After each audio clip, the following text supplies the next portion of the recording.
சொக்கநாதன் பெற்றெடுத்த பிள்ளையாராம்.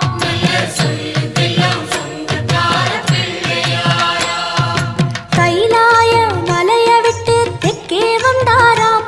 இந்த பிள்ளையார் பட்டி கண்டு இருந்து விட்டாராம்.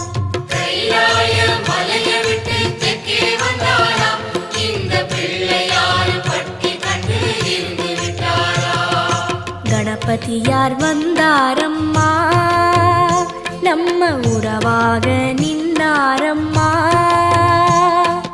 கணபதியார் வந்தாரம்மா, நம்ம உறவாக நின்னாரம்மா.